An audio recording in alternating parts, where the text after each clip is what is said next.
ভারতের অপারেশন সিন্দুর, পাকিস্তানের বুকে সুনির্দিষ্ট ও কৌশলগত হামলা। স্যাটেলাইট চিত্রে উঠে এসেছে পাকিস্তানের অন্তত 5টি বিমান ঘাঁটির মারাত্মক ক্ষয়ক্ষতির ছবি। এই ভিডিওটিতে বিশ্লেষণ করব সেই ছবি, তথ্য ও ভৌগোলিক বাস্তবতা। শুক্কুর বিমান ঘাঁটি। শুক্কুর বিমান ঘাঁটি পাকিস্তানের সাউদার্ন এয়ার কমান্ড দ্বারা পরিচালিত, ভারতের রাজস্থানের ঠিক পশ্চিমে অবস্থিত। স্যাটেলাইট চিত্রে দেখা গেছে ঘাঁটিটির একাংশে চরম অবকাঠামোগত ক্ষতি এবং পাশে ধ্বংসস্তূপ ছড়িয়ে আছে। নূর খান বিমান ঘাঁটি। নূর খান বিমান ঘাঁটিটি পাকিস্তানের একটি গুরুত্বপূর্ণ কৌশলগত স্থাপনা, যা রাজধানী ইসলামাবাদ ও সেনাবাহিনীর সদর দপ্তর রাওয়ালপিন্ডির মাঝামাঝি অবস্থিত। স্যাটেলাইট চিত্রে দেখা যাচ্ছে এখানে থাকা হ্যাঙ্গার ও স্ট্রাকচারে বড় ধরনের ক্ষতি হয়েছে। মুসাব ঘাঁটি পাকিস্তান এয়ারফোর্সের অন্যতম প্রধান ঘাঁটি, লাহোর থেকে প্রায় 200 কিলোমিটার পশ্চিমে। ভারতের টার্গেটেড হামলার ফলে রানওয়ে ও এর আশেপাশের হ্যাঙ্গারে বিস্ফোরণের চিত্র দেখা যাচ্ছে। ম্যাক্সারের ছবিতে ধরা পড়েছে বোমার আঘাতে তৈরি বিশাল গর্ত।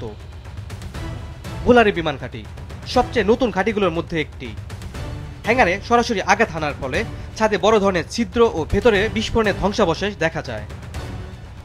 মোনালিসা হেভি ফ্লো 15 পিস প্যাকেটের সাথে 8 পিসের একটি প্যাকেট একদম ফ্রি। জ্যাকবাদ বিমান ঘাঁটিটি পাকিস্তানের সিন্ধ প্রদেশে অবস্থিত।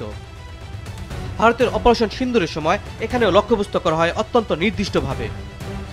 উচ্চ রেজুলেশন স্যাটেলাইট ছবিতে দেখা যায় ঘাঁটির একাধিক হ্যাঙ্গার ক্ষতিগ্রস্ত হয়েছে, ছাদের কিছু অংশ ধসে পড়েছে এবং বিস্ফোরণের ফলে চারপাশে ধ্বংসস্তূপ ছড়িয়ে আছে। বিশেষজ্ঞদের মতে এখানে মূলত জ্বালানি ও রক্ষণাবেক্ষণ সুবিধা ছিল, যা যুদ্ধ বিমানের টেকসই সক্ষমতার জন্য অত্যন্ত গুরুত্বপূর্ণ।